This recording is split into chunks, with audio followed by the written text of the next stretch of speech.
کوہ طور کی قسم اور اس کتاب کی جو لکھی ہوئی ہے کشادہ ورق میں، اور آباد گھر کی اور اونچی چھت کی اور جوش مارتے سمندر کی، کہ تمہارے پروردگار کا عذاب واقع ہو کر رہے گا اور اس کو کوئی روک نہیں سکے گا۔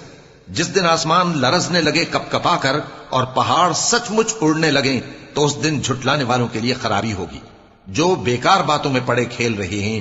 جس دن ان کو آتش جہنم کی طرف دھکیل دھکیل کر لے جائیں گے اور کہا جائے گا یہی وہ جہنم ہے جس کو تم جھوٹ سمجھتے تھے۔